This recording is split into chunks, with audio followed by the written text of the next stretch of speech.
Bonjour et bienvenue dans l'émission de voyance. Christophe, votre voyant, répond à toutes vos questions. Il s'appuie pour cela sur les tarots et sur son étonnante faculté d'intuition. Aujourd'hui, nous entrons dans une phase de pleine lune. Et une phase de pleine lune qui se situe sur l'axe Gémeaux-Sagittaire. Soleil en Gémeaux, lune en Sagittaire. Et c'est une super pleine lune. Une super pleine lune, ça veut dire que la lune est relativement proche de la Terre, donc on a une espèce d'impression qu'elle est énorme, mais elle fait exactement la même taille que d'habitude. Donc, avant d'entrer dans le vif du sujet et d'interpréter cette pleine lune, il est important de savoir ce que représente astrologiquement la pleine lune. Eh bien, c'est très simple, c'est le moment où le Soleil et la Lune se retrouvent dans des signes opposés, dans des signes qui se font face, et la pleine Lune se déclenche quand elle se situe au même degré l'une et l'autre. Ensuite, il faut savoir ce que représente l'axe Gémeaux-Sagittaire. N'oublions pas que nous avons à minima 12 pleines lunes dans l'année. Donc dans chaque signe, parfois, ça peut se retrouver dans 2 signes sur une même année. Alors l'axe Gémeaux-Sagittaire est l'axe de la communication, est l'axe des contacts, des découvertes, du jeu, de la création, des voyages, des hautes études et des formations, des stages qu'on appelle les petites études, mais surtout aussi de la connaissance, de la philosophie. Il y a un point qui est intéressant sur le plan astrologique au moment où je vous parle, c'est que, vous le savez, chaque planète est reliée à un signe et donc on appelle ça le domicile de la planète. Et sur les 7 planètes personnelles, ce qu'on appelle des planètes personnelles, ce sont les planètes que l'on peut voir depuis la Terre, c'est-à-dire, même si le Soleil n'est pas une planète, on va le considérer comme ça, Soleil, Lune, Mercure, Vénus, Mars, Jupiter et Saturne. Pour être un peu plus avancé dans l'astrologie, les 3 autres planètes, Uranus, Neptune et Pluton, nous les appelons des planètes transpersonnelles, ou plus familièrement des planètes lourdes. Pourquoi ? Parce qu'elles mettent beaucoup de temps à traverser un signe. Ce sont des planètes lentes. Et là, nous avons un phénomène qui n'est pas non plus d'une rareté absolue, mais nous avons 4 planètes qui sont en domicile. Saturne en Verseau, Mars en Bélier, Vénus en Taureau et Mercure en Gémeaux. Saturne en Verseau, pour entrer vraiment dans le vif du sujet et dans les aspects astrologiques, Saturne en Verseau va freiner les lions, les scorpions, les taureaux, et notamment, et plus particulièrement, ceux du 3e décan. Mars en Bélier va générer de l'impatience et l'envie d'en découdre pour les balances, les cancers et les capricornes du 2e décan. J'ajouterai que, comme Mars va évoluer d'ici, on va dire d'ici 15 jours, c'est le 3e décan qui sera plutôt sous cette ambiance de tension. Passons à Vénus en Taureau. Vénus en Taureau est une des plus belles Vénus qui soit, c'est vraiment la Vénus épicurienne, jouisseuse par excellence. Mais ne va pas permettre aux Verseaux, aux Scorpions et aux Lions du 2e et 3e décan d'exprimer leurs sentiments comme ils le désirent, ou ne seront pas aptes à les exprimer clairement. Pourquoi ? Parce qu'il peut y avoir un sentiment que j'appellerais de frustration ou de peur d'exprimer ou de ne pas avoir les mots pour l'exprimer correctement.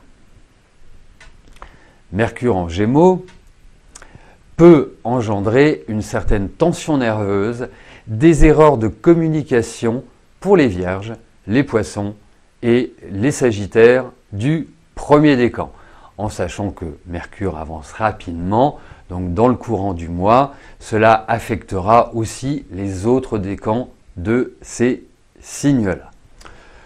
Quoique, pour les Sagittaires, cela peut impacter l'équilibre entre l'intellect et la volonté. Ce que je viens de vous dire est valable également si votre ascendant correspond au signe que j'évoquais. Alors, regardons les forces en présence de cette pleine lune. L'aspect le plus important de cette pleine lune est le carré de Neptune à la pleine lune, donc au Soleil et à la Lune. C'est un aspect qui est indéniablement lié à la confusion et à l'insécurité émotionnelle. Je dirais, bienvenue dans le monde des illusions, des désillusions et des chimères. Les polarités s'estompent. La réalité perçue par chacun de nous est-elle juste? C'est une question. C'est un petit peu le chant des sirènes. Nous allons être fragilisés sur le plan affectif par une relation planétaire qui nous rend beaucoup plus perméables aux tromperies sans avoir les moyens initiaux de les percevoir, de les anticiper. C'est le merveilleux aspect de l'exploitation de l'homme par l'homme. C'est le grand smog londonien. Pendant cette période, sans rentrer dans une paranoïa aiguë, la vigilance est de mise. La réflexion et l'analyse de chaque situation, de chaque événement de la vie sont les meilleures attitudes. Toute décision qui est prise à l'emporte-pièce mènera à des erreurs de jugement. Il faut aborder cette période avec recul, pragmatisme et autodiscipline. Bon, je vous rassure, cet aspect a quand même des bons côtés. Cherchons un peu. Ah oui, ça y est, j'ai trouvé le bon côté de cet aspect. Nous allons avoir une empathie plus importante et une bonté plus élevée. La seule chose, c'est que nous serons beaucoup plus sensibilisés, beaucoup plus affectés par ce qui se passe autour de nous et notre seuil de tolérance devant les situations émouvantes sera beaucoup plus bas. Heureusement, il y a Saturne. Pour une fois, il va nous accompagner dans le bon sens de la vie. Saturne forme un aspect en trigone au Soleil et en sextile de la Lune.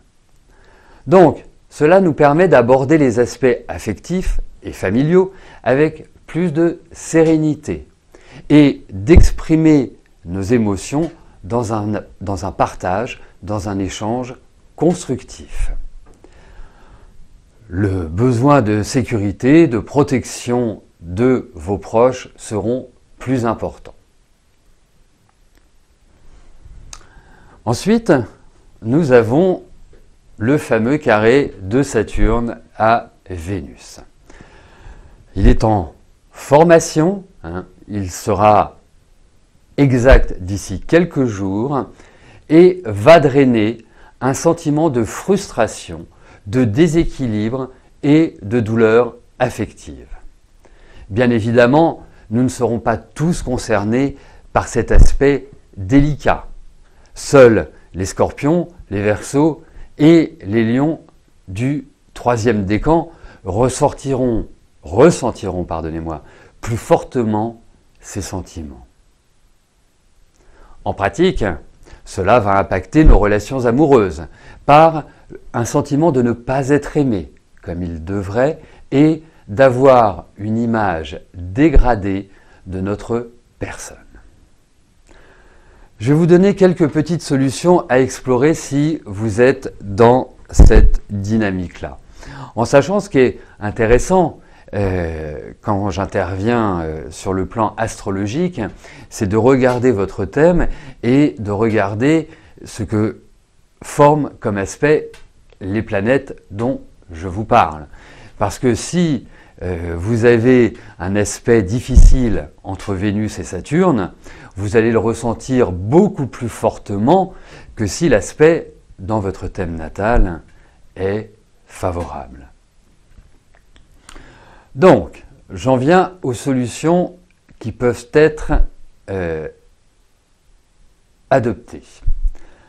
Alors, pour éviter justement de rentrer dans des conflits, puisque Vénus-Saturne va générer une telle frustration, un tel sentiment de ne pas être apprécié à sa juste valeur, que forcément la réaction peut devenir déflagrante.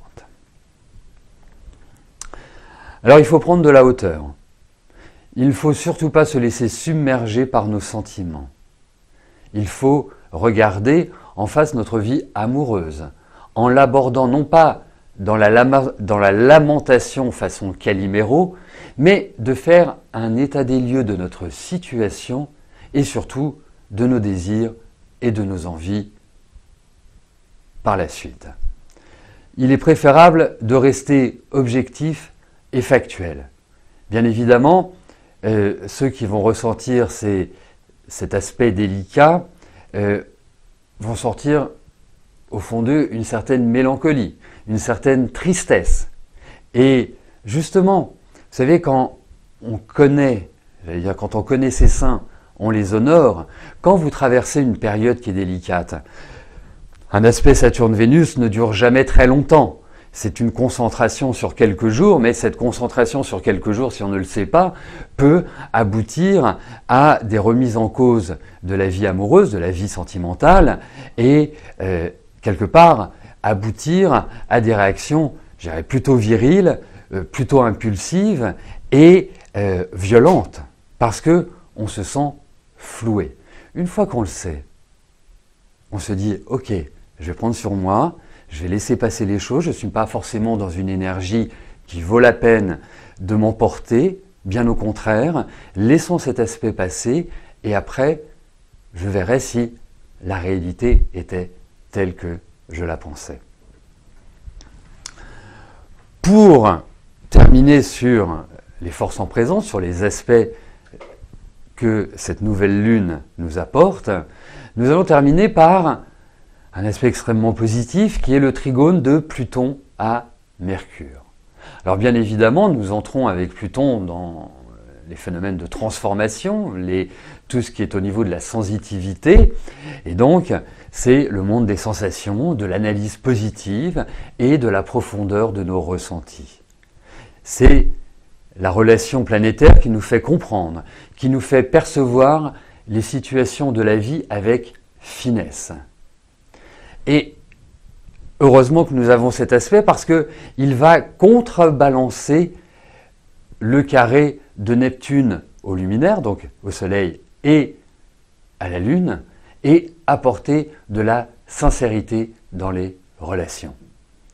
Il peut, bien évidemment, dans certains cas, apporter une certaine brutalité et une rupture avec les proches dans le cas de mensonges, de dissimulation et d'une absence de droiture. La relation Mercure-Pluton est une relation hyper importante dans un thème astral quand elle a lieu. Par exemple, si vous l'avez en carré et que vous n'avez pas forcément eu une éducation qui vous menait à être dans la vérité, c'est l'aspect du mensonge. Quand ils sont en trigone, on porte vraiment la vérité absolue. En conclusion, n'oublions pas que les Gémeaux et les Sagittaires sont généralement joyeux et positifs. Même si cette pleine lune a une coloration neptunienne, elle donne le désir de concrétiser son idéal et, d'une certaine manière, de voir la vie en rose.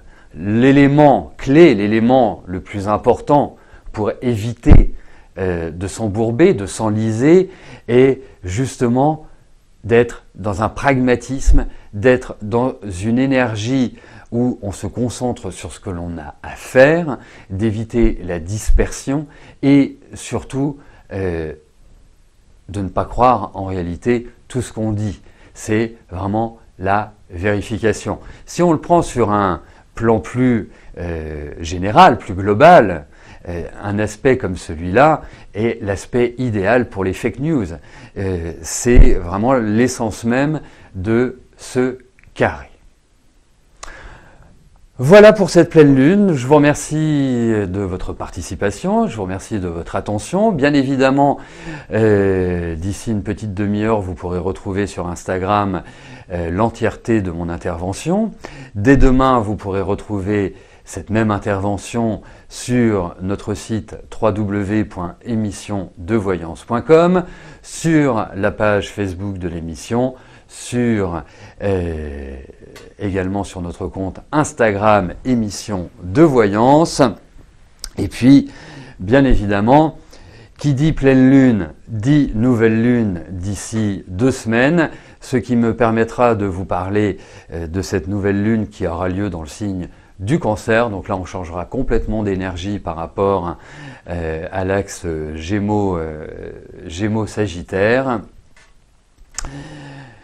Et donc, j'aurai plaisir à vous décrypter les tendances astrologiques.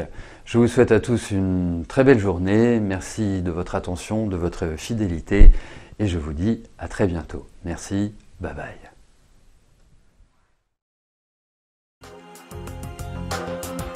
N'oubliez pas que du lundi au vendredi, à partir de 13h30, je réponds en direct à vos questions sur le site de l'émissiondevoyance.com et j'aborde avec vous tous les sujets qui vous tiennent à cœur.